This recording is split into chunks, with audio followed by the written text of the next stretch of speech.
नमस्कार, यो हो टेलिभिजन प्राइम टाइम न्यूजमा स्वागत छ। मास्कोमा सम्पन्न कोप 26 सम्मेलनमा प्रधानमन्त्री शेरबहादुर देउवाले नेपालका तर्फबाट केही एजेन्डा प्रस्तुत गरे। विश्वको ध्यान तानेको यो सम्मेलन वैकल्पिक ऊर्जालाई प्राथमिकतामा राख्नुपर्ने भन्दै भाषण गरे। विश्वलाई वैकल्पिक लागि आह्वान गर्ने नेपाल भने वार्षिक अरबौंको पेट्रोल रहेको तथ्यले प्रधानमन्त्रीको भाषणलाई नै गिज्याइरहेको छ। जलविद्युतको अपार सम्भावना भएको नेपाल अझै पनि विपरीत रहेको तथ्यबाटै छर्लङ्ग।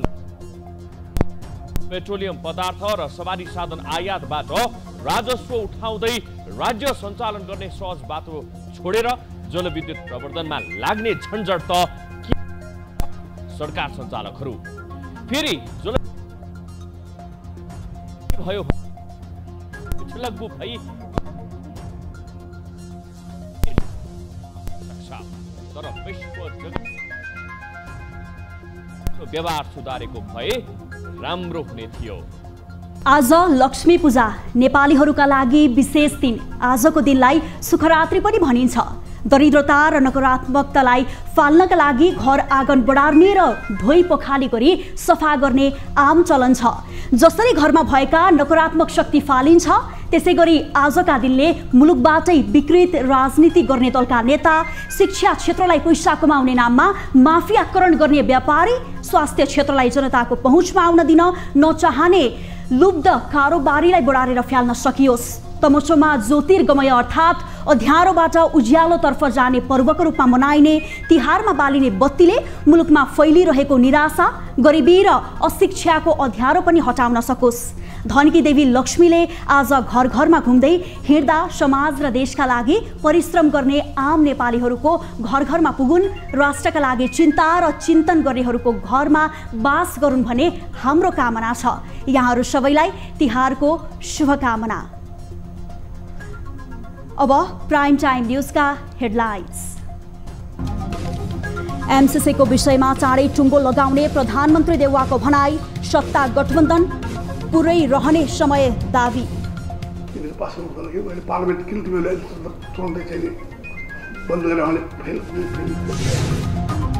आज तिहारको तेस्रो दिन धन धान्यकी देवी लक्ष्मीको विशेष पूजा आराधना गरिँदै घर घरमा बत्ती बालिने परम्परा।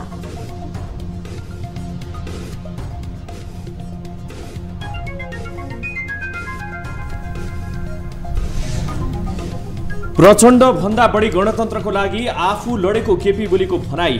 ओलीले माओवादी सिद्ध्याउन षड्यन्त्र गरेको प्रचण्डको आरोप। ओलीको दम्भले एमाले प्रतिपक्षमा पुगेको माधव नेपालको कटाक्ष। असाधारण काम गर्यो, पुनर्निर्माणका काम गर्यो।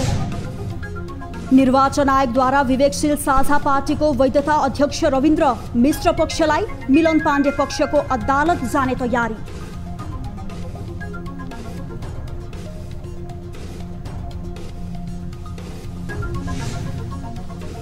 र आईसीसी टी20 विश्वकप क्रिकेटमा अस्ट्रेलियासँग बांग्लादेश 8 विकेटले पराजित। हारसँगै बांग्लादेश प्रतियोगिताबाट बाहिरियो।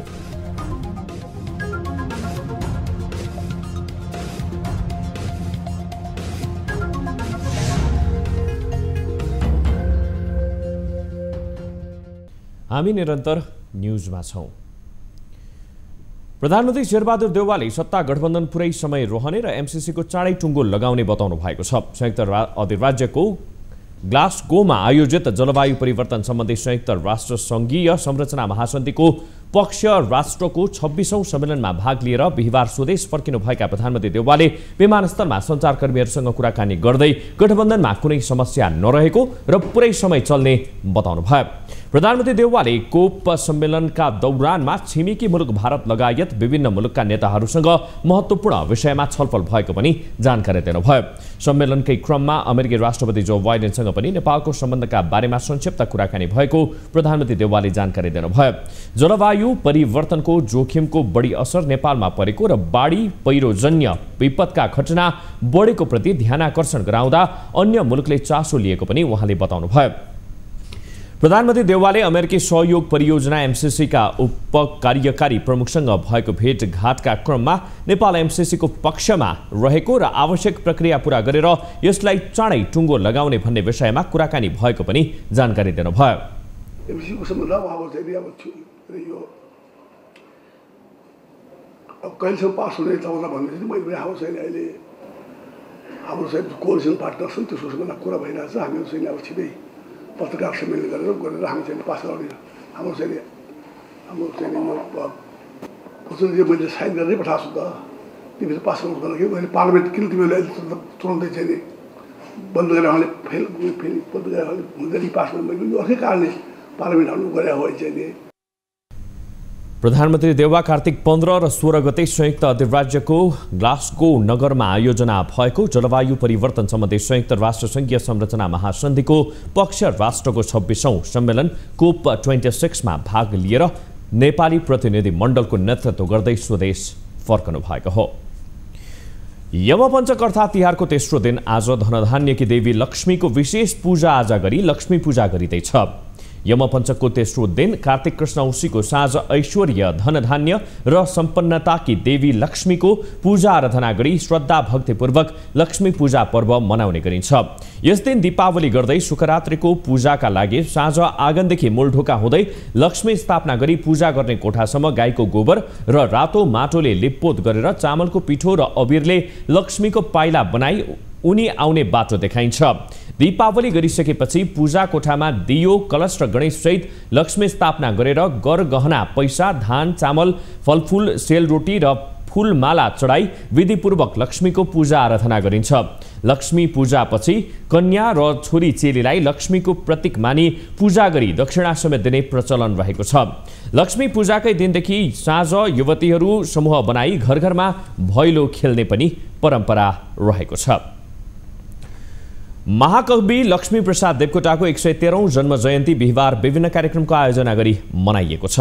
नेपाली साहित्यमा 100 भन्दा धेरै कृतिको योगदान गरेका देवकोटाले 10 वर्षको उमेरदेखि कविता लेख्न सुरु गर्नु भएको थियो। देवकोटाका महाकाव्य, खण्डकाव्य, निबन्ध, कथा, नाटक, उपन्यास, गीत, समालोचना र फुटकर कविता प्रकाशित छन्। जन्म जयन्तीका अवसरमा काठमाडौँको प्रज्ञा परिसरमा अवस्थित महाकवि देवकोटाको प्रतिमामा कुलपति गंगा प्रसाद उप्रेती, सदस्य सचिव प्राचार्य जगत प्रसाद उपाध्याय लगायतले माल्यार्पण तथा पुष्पगुच्छ अर्पण गरी महाकवि प्रति श्रद्धा सुमन अर्पण गर्नु भएको थियो। नेपाली साहित्यमा आधुनिक महाकाव्य लेखनको थालनी गर्नुभएका देवकोटाको मुना मदन खण्डकाव्य नेपाली भाषामा प्रकाशित अहिलेसम्मकै सबैभन्दा बढी बिक्री भएको पुस्तक मानिन्छ। नेपाली साहित्यमा स्वच्छन्दतावादी प्रगतिवादी धारका प्रवर्तक देवकोटाका रचनामा मानवतावाद, प्रकृति प्रेम र क्रान्तिकारिता झल्कन्छ। उहाँका सृजनामा पूर्वीय र पाश्चात्य दर्शनको संयोजन पाइन्छ। महाकवि देवकोटाको जन्म 1966 मा कार्तिक कृष्ण औँसी अर्थात् लक्ष्मी पूजाका दिन काठमाडौँको दिल्ली बजारमा भएको थियो। नेकपा एमालेका अध्यक्ष केपी शर्मा ओलीले एमालेलाई सिद्ध्याउने सपना नदेख्न सुझाव दिनुभएको छ। बिहिबार गन्तव्य मध्यपुर थिमी पुस्तक विमोचन कार्यक्रमलाई भक्तपुरमा सम्बोधनका क्रममा ओलीले भ्याक्युम लगाएर एमाले बढार्ने सपना नदेख्न आग्रह पनि गर्नुभयो। सँगै कांग्रेसले पनि एमालेसँग नसक्ने भन्दै 1-2 जनाले भन्दैमा एमालेलाई केही पनि फरक नपर्ने उहाँले बताउनुभयो। त्यस्तै उहाँले प्रचण्डले आफूलाई गणतन्त्रको विरोधी भन्दै गरेको टिप्पणीको जवाफ दिँदै प्रचण्डले गणतन्त्र भन्दा 25 वर्ष अगाडि नै आफूले गणतन्त्रको अभियान चलाएको तर्क गर्नुभयो। उहाँले मुलुकमा विकासको काममा असाधारण काम गरे पनि सरकारबाट हटाइएको बताउनुभयो। नाकाबन्दी भयो, त्यसका विरुद्ध हामी डटेर लड्यौं। उत्तरतिरबाट पनि बाटो खोल्यौं। उत्तरतिरबाट बाटो खोलेपछि, नाका खोलेपछि, पारवन सुविधा लिएपछि हामीलाई सरकारबाट हटायो। हामीलाई थाहा छ यसपल्ट पनि हामीले असाधारण काम गर्यौं, पुनर्निर्माणका काम गर्यौं, अरू कामहरू गर्यौं। पुनर्निर्माणका काम के भए भनिरहनु पर्दैन। कार्यक्रमपछि एमाले अध्यक्ष ओली लगायतका एमाले नेताहरूले भक्तपुरको थिमी स्थित नेपाल सम्बन्धका प्रवर्तक शङ्खधर साख्वाको प्रतिमामा माल्यार्पण पनि गर्नु भएको थियो। नेकपा माओवादी केन्द्रका अध्यक्ष पुष्पकमल दाहाल प्रचण्डले प्रतिक्रियावादीहरू आफ्नो स्वार्थ पूरा गर्न माओवादीलाई हिट गर्ने तर्तिर लागेको बताउनु भएको छ। बिहिबार राजधानीमा आयोजित एक कार्यक्रममा सम्बोधन गर्दै अध्यक्ष प्रचण्डले प्रतिक्रियावादीहरू स्वार्थ पूरा गर्नकै लागि माओवादी सक्ने उद्देश्य लिएर लागि परेको बताउनुभयो। माओवादीलाई नसिद्ध्याएसम्म स्वार्थ पूरा नहुने भनेर सामन्ती दलाल र पुँजीपतिहरूलाई थाहा भएको बताउँदै उनीहरू सजग रहेको पनि अध्यक्ष प्रचण्डको दाबी छ। एमाले अध्यक्ष केपी शर्मा ओलीप्रति इङ्गित गर्दै प्रचण्डले माओवादी मात्रै नभई सबै प्रतिक्रियावादीहरू मिलेर आफूलाई सिद्ध्याउने षड्यन्त्रमा लागेको बताउनुभयो। क्रान्तिकारी जसलाई भनिएको छ उसको टार्गेट चाहिँ फेरि माओवादी केन्द्रमा पनि प्रचण्डलाई नसिद्ध्याएसम्म फेरि माओवादी केन्द्र सिद्धेन प्रचण्ड सिद्ध्याउने अभियानमा छन् तिनीहरू। उहाँले पहिचान र समानुपातिक चुनावी प्रणालीको मुद्दा नछोडेको र त्यसलाई घनीभूत रूपमा उठाउने उद्घोष समेत गर्नुभयो। संविधान सभा पहिचानको विषयलाई नोट अफ डिसेन्ट राखेको उहाँले स्मरण पनि गर्नुभएको थियो।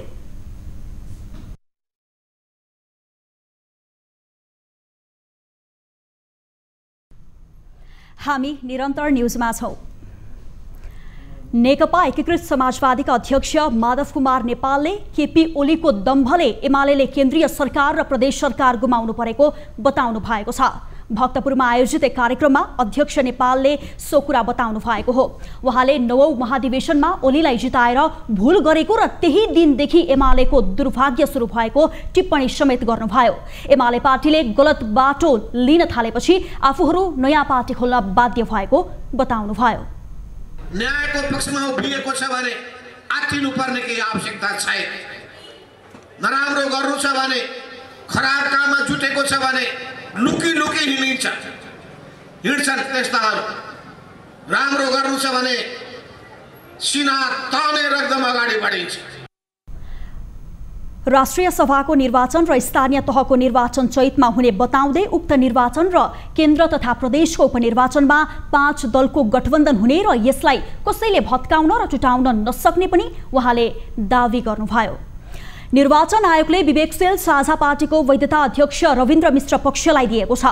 निर्वाचन आयोगले बिहिबार विज्ञप्ति जारी गरेर राजनीतिक दल सम्बन्धी ऐन 2073 को दफा 51 र राजनीतिक दल सम्बन्धी नियमावली 2074 को नियम 25 बमोजिम विवेकशील साझा पार्टीको वैधता अध्यक्ष मिश्र पक्षलाई दिएको जनाएको हो। अध्यक्ष मिश्रको नेतृत्वमा बुधबार बसेको केन्द्रीय समितिको बैठकले विधान संशोधन गर्नुका साथै केन्द्रीय समिति 124 सदस्यीय कायम गरेको थियो।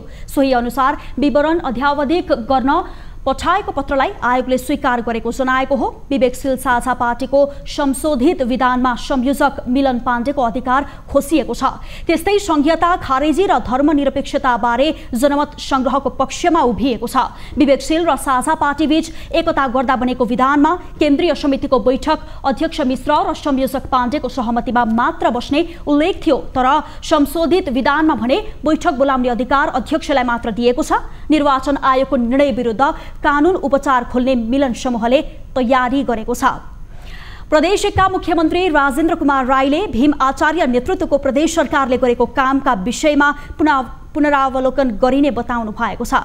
बिहिबार काठमाडौँमा सञ्चारकर्मीसँग कुरा गर्दै मुख्यमन्त्री राई आचार्यले नेतृत्वको सरकारले रित नपुर्याई गरेका कामलाई स्वीकार गर्ने पक्षमा नरहेको भन्दै पुनरावलोकन गरिने बताउनु भएको हो। उहाँले यस अघिको प्रदेश सरकारले कानून विपरीत र रित नपुर्याई धेरै काम गरेको र त्यसलाई खारेज गर्ने धारणा राख्नुभयो। उहाँले आफू अगाडिका 2वटा सरकारले गरेका महत्त्वपूर्ण र राम्रा कामलाई भने बेबारिसे नछाड्ने भन्दै निरन्तरता दिने उल्लेख गर्नुभयो। त्यस्तै मुख्यमन्त्री राईले आफ्नो कार्यकालमा प्रदेशको नामाकरणलाई टुङ्गो लगाउन पहल कदमी र नेतृत्व लिने जिकिर गर्नुभयो। अपेक्षा र एक हिसाबले आलोचना रहेको विषय भनेको चाहिँ नाम हो, प्रदेशको नाम।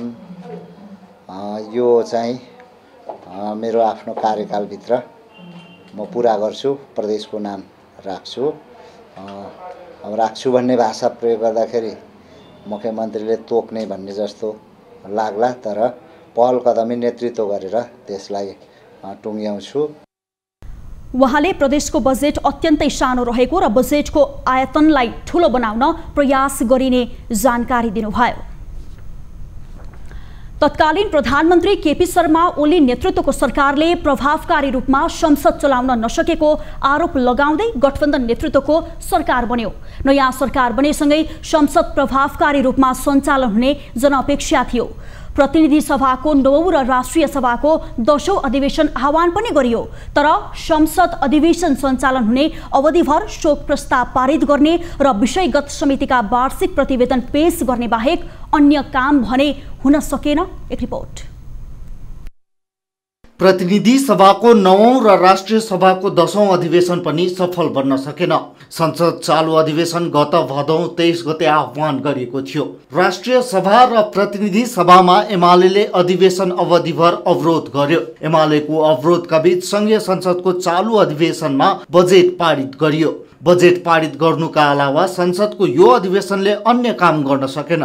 एमाले अध्यादेश ल्याएर पार्टी विभाजनको आरोप लगाउँदै संसदमा अवरोध जारी गर्दै चालु अधिवेशन अन्त्य गरियो, जसका कारण चालु अधिवेशनमा शोक प्रस्ताव पारित गर्ने र विषयगत समितिका वार्षिक प्रतिवेदन पेश गर्ने बाहेक अन्य काम हुन सकेन। सत्तारूढ गठबन्धन भने नेकपा एमालेको अवरोधका कारण संसद प्रभावकारी रूपमा अगाडि बढ्न नसकेको बताउँदै आएको छ। यो संसद पुनर्स्थापना भइसकेपछि संसद विघटन गर्न उद्धत शक्ति नेकपा एमाले पटक पटक अवरोध गरेका कारण, किनभने यो संसद 2 पटक उहाँहरूले मार्नुभयो, अदालतले यसलाई बिउताइदियो, पुनर्स्थापना गरिदियो, उहाँहरूलाई मन परेको छैन। त्यसैले मन नपरेको मानिस हिँडेकोमा छेक्न त स्वाभाविक हिसाबले जसलाई मन परेको छैन त्यसले छेक्छ। त्यसैले संसद नचलोस्, संसद चाहिँदैन भन्ने मनसाय बोकेको नेकपा एमाले डे 1 देखि लगातार अवरोध गरेको कारणले संसद प्रभावकारी बन्न सकेको छैन। संसद अवरोध त नगर न, संसद चल्छै चल्छ।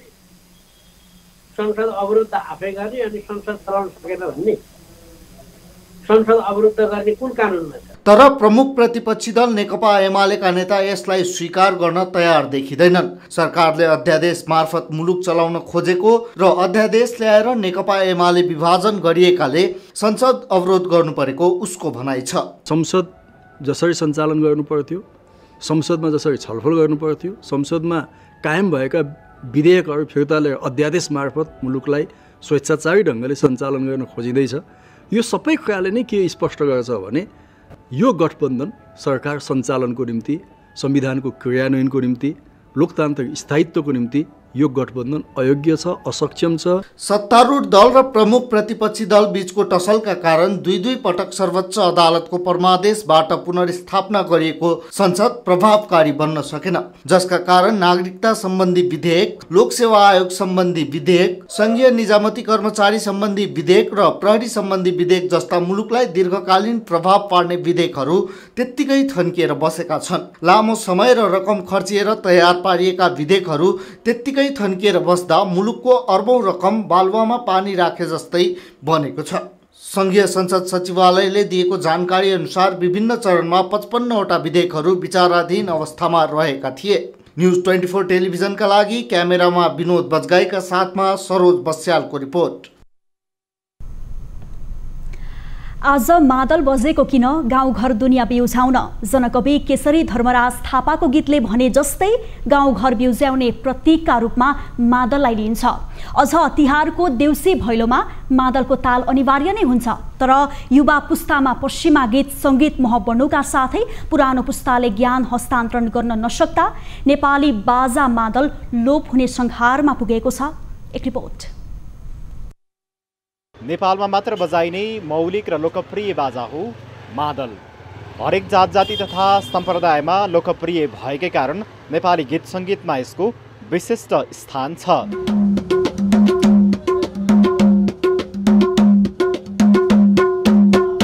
झिलिमिली बत्ती, घरका कौशी अनि करेसामा रङ्गी चङ्गी फुल, देउसी भैलोमा मादलको ताल मिलाउन नयाँ मादल किन्ने, मादल मर्मत र बिक्री गर्नेहरूको चहल पहल नै हुन्छ। यस वर्ष पनि तिहार सुरु भएसँगै देउसी भैलोकै लागि मादल किनबेच गर्नेहरूको चहल पहल बढेको छ। यो पालि चाहिँ अब साथीभाइहरूले देउसी कार्यक्रम भैलो खेलेर चाहिँ रमाइलो गरौँ भन्ने खालको कुरो गर्नुभयो। अनि त्यही भएर हामी दुईजना चाहिँ मादल हेरेर मादल किनेर लाँदैछौँ, मादल पनि किनिसक्नुभयो। अनि त्यही भएर अब दुई चार घन्टा, एक दिनमा 2-4 घन्टा रमाइलो गरौँ भनेर चाहिँ हामी मादल किन्न आऊ। नाच्दै र गाउँदै हरेक चाडपर्व मनाउने नेपालीका लागि मादलको महत्त्व विशेष छ। तर पछिल्लो समय गाउँदेखि सहरसम्म मादलको सट्टा आधुनिक बाजाहरूको प्रयोग बढ्न थालेको छ। विगत केही वर्ष अघि मात्रै पनि तिहार लाग्ने बित्तिकै मादल खरिद बिक्री गर्नेहरूले खचाखच भरिने हनुमान ढोका क्षेत्रमा अहिले त्यस्तो रौनक देखिँदैन। युवा आकर्षण घटेसँगै व्यवसाय समेत सुस्ताउँदै गएको व्यवसायीहरू बताउँछन्। तिहार चाहिँ हिन्दूहरूको महान चाड अथवा दाजुबहिनीसँग सम्बन्ध एउटा पर्व हो यो। तर विगतको दिन जस्तो चाहिँ अहिले छैन खास। दुई पटक लकडाउन पनि भयो अनि लकडाउनले सम्पूर्ण मजदुरहरूको पनि एउटा जीविकोपार्जन गर्ने एउटा जुन थियो त्यो सबै अस्तव्यस्त भएको कारणले पनि हुनसक्छ एउटा कुरा। र अर्को कुरा अब अलिकति आधुनिक संस्कारतिर पो ढल्केको हो कि। मादल नेपालीहरूको मौलिक वाद्यवादक हो। तर वाद्यवादनका आधुनिक साधन र सुरतमा बढेको आधुनिक गीत सङ्गीतको मोहले नेपाली जनजीवनको प्रिय बाजा अचेल कम सुनिन थालेको छ। यस बाजाको संरक्षणका लागि विद्यालय र क्याम्पस तहमा अध्ययन अध्यापनको पाठ्यक्रम नै बनाएर संरक्षणको सुरुवात गरिनुपर्ने साधकहरूको माग छ। हामी जतिसुकै आधुनिक भए पनि मौलिक र सांस्कृतिक चिनारीको रूपमा रहेको मादलको संरक्षण गर्नु हाम्रो दायित्व हो। न्युज 24 टेलिभिजनका लागि क्यामेरामा मदन सापकोटाका साथ टिभी जर्नालिस्ट उपेन्द्र शाही, काठमाडौँ। न्युजहरू अझै बाँकी छन्। यो समय हो लाइभ पोइ हात धुने ब्रेकको।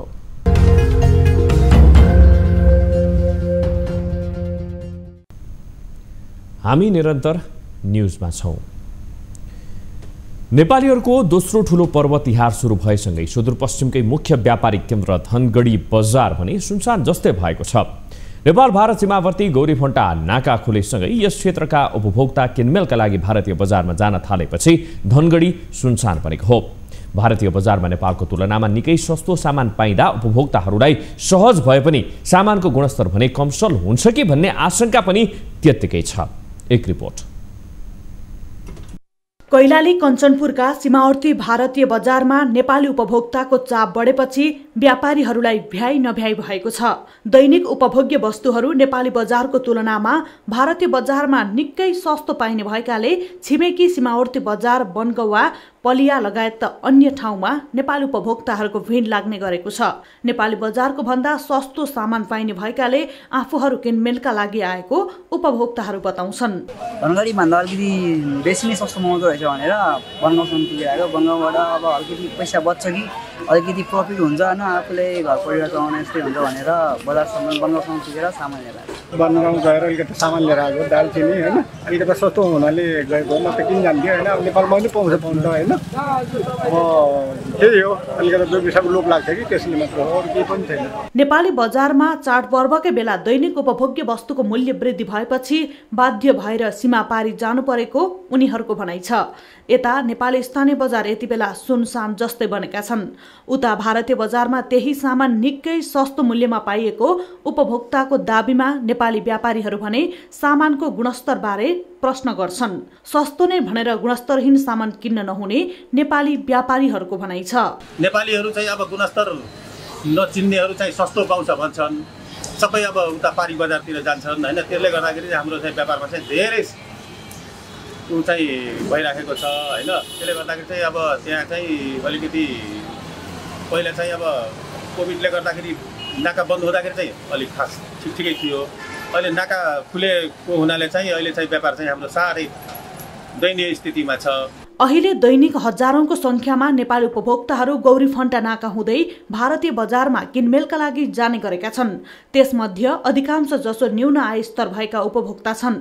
सस्तो मूल्यमा सामान पाइँदा केही सहज हुने भए पनि सामानको गुणस्तरमा पनि त्यत्तिकै ध्यान दिन जरुरी छ। न्युज 24 टेलिभिजनका लागि कैलालीबाट टिभी जर्नलिस्ट अर्जुन बोहराको रिपोर्ट। फाइजरको 60 लाख मात्रा खोप खरिदका लागि मन्त्री परिषद प्रस्ताव पठाउने तयारी गरेको स्वास्थ्य तथा जनसङ्ख्या मन्त्रालयले जनाएको छ। विश्व ब्याङ्कको सहयोगमा बालबालिका तथा किशोर किशोरीलाई लक्षित गरेर खोप किन्ने तयारी गरेको मन्त्रालयले जनाएको हो। खोप खरिद सम्बन्धी फाइल प्रधानमन्त्री तथा मन्त्री परिषदको कार्यालयमा पठाउने तयारी भइरहेको स्वास्थ्य मन्त्रालयका प्रवक्ता डाक्टर कृष्णप्रसाद पौडेलले जानकारी दिनु भएको छ। खोप खरिद प्रक्रिया मन्त्री परिषदमा नरोकिएको स्वास्थ्यका प्रवक्ताले दावी पनि गरेका छन्। नेपालमा पहिलो पटक संक्रमण देखिएको 1 वर्षपछि खोप लगाइएको थियो।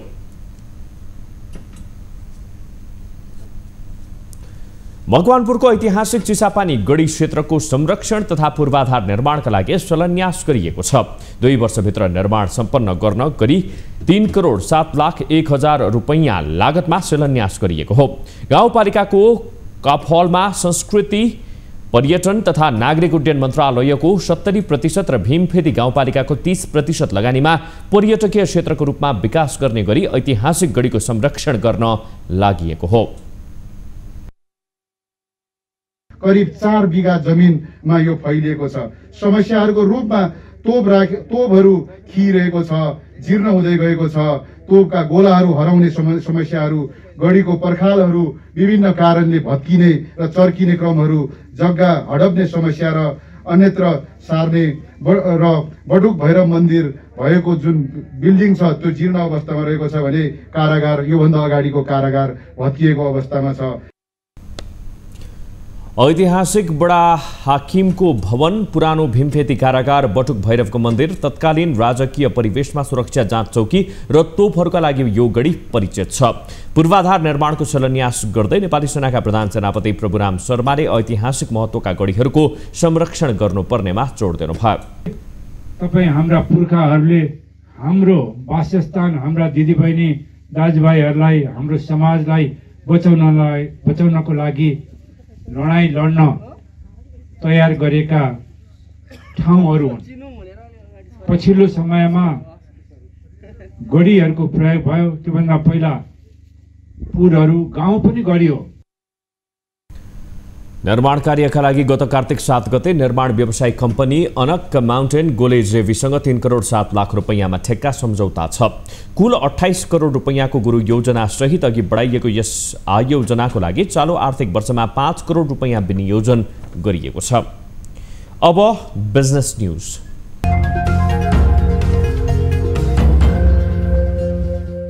बैंक तथा वित्तीय संस्थामा निक्षेप घटेको छ भने कर्जा लगानी बढेको छ।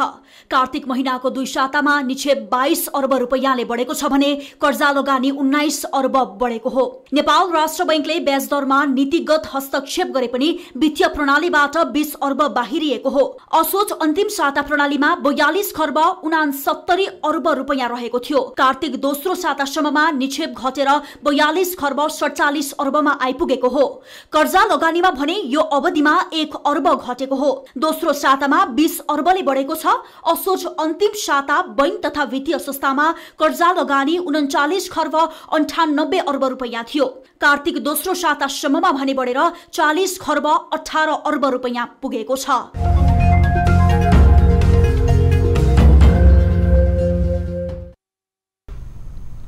हामी निरन्तर न्यूजमा छौं। अब स्पोर्ट्स न्यूज।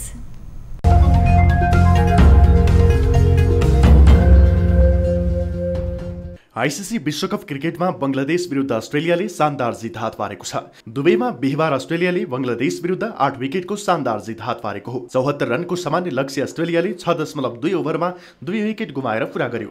अस्ट्रेलियाका लागि डेभिड वार्नरले 18 र आरोन फिन्चले 40 रन जोडे। मिचेल मार्स 16 रनमा विजित रह्यो। बंगलादेशका तास्किन अहमद र सोरफुल इस्लामले समान 1-1 विकेट लिए। यसअघि सुरुवाती ब्याटिङ गरेको बंगलादेशले 15 ओभरमा अल आउट हुँदै 73 रन मात्रै बनाउन सक्यो। बंगलादेशका लागि ओपनर मोहम्मद नईमले 17, समीम हुसेनले 19, महमुदुल्लाहले 16 रन बनाउनु बाहेक अन्य खेलाडीले दोहोरो अङ्कको स्कोर समेत छुन सकेनन्। बंगलादेशको ब्याटिङ लाइन ध्वस्त बनाउने क्रममा अस्ट्रेलियाका एडम जाम्पाले 5 विकेट लिए। जाम्पाले 4 ओभर बलिङ गर्दै 19 रन खर्चेर 5 विकेट लिएका हुन्। मिचेल स्टार्क र जोस हेजलवुडले समान 2-2 विकेट हात पारे। ग्लेन म्याक्सवेलको नाउँमा 1 विकेट रह्यो। बंगलादेश सुपर 12 मा जितविहीन हुँदै प्रतियोगिताबाट बाहिरिएको छ भने अस्ट्रेलियाले महत्त्वपूर्ण जित निकाल्दै सेमिफाइनलको दौड कायम राखेको छ।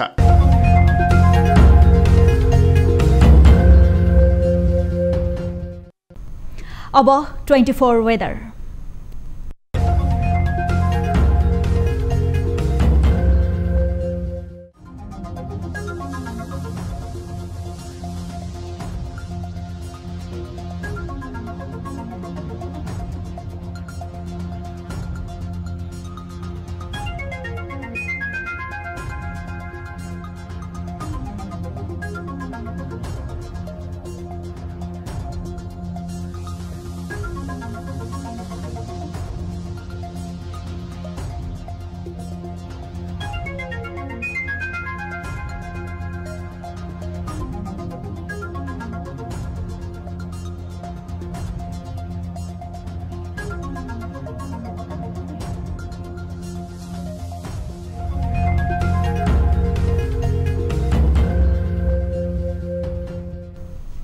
अब प्राइम टाइम न्युज सक्नु अघि अहिलेसम्मका हेडलाइन्स पुनः एकपटक।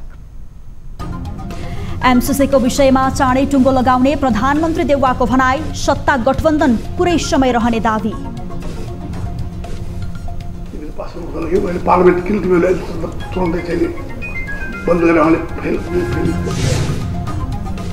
आज तिहारको तेस्रो दिन धनधान्यकी देवी लक्ष्मीको विशेष पूजा आराधना गरिँदै घर घरमा बत्ती बाल्ने परम्परा।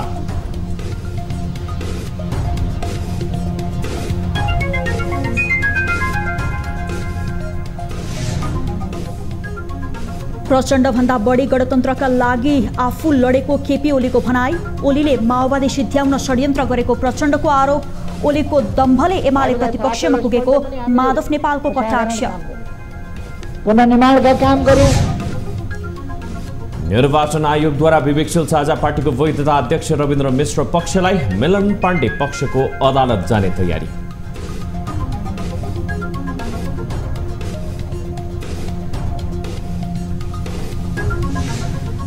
र आइसिसी टी20 विश्वकप क्रिकेटमा अस्ट्रेलियासँग बङ्गलादेश 8 विकेटले पराजित, हारसँगै बङ्गलादेश प्रतियोगिताबाट बाहिरियो।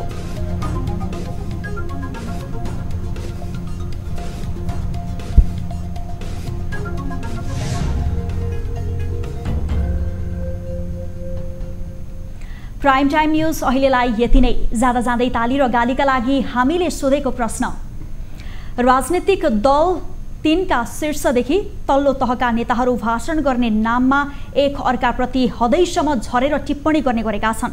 राजनीतिको नाममा मर्यादालाई समेत बिर्सेर गरिने यो खालको हरकत तपाईहरूलाई कस्तो लाग्यो? ठिकै हो, राजनीतिमा गाली गलोच सामान्य हो भन्नेले तालीमा, र होइन राजनीतिमा स्वार्थ हुने भए पनि गाली गलोचको श्रृङ्खलाले राम्रो गर्दैन भन्नेले गालीमा भोट गर्नुहोला। हाम्रो पात्रोको एपमा गएर ताली र गालीका लागि भोट गर्न सक्नुहुनेछ। थप न्युजका लागि हाम्रो वेबसाइट www.news24nepal.com हेर्नुहोला। साथै हामीलाई फेसबुक, ट्विटर र युट्युबमा पनि फलो गर्न सक्नुहुनेछ। यस्तै मोबाइल, भाइबर र इमेलबाट 24 हेल्टेक्समा समस्या र गुनासो राख्न सक्नुहुनेछ। अहिलेलाई बिदा दिनुहोस्। हामी निरन्तर न्युजमा छौँ। नमस्ते।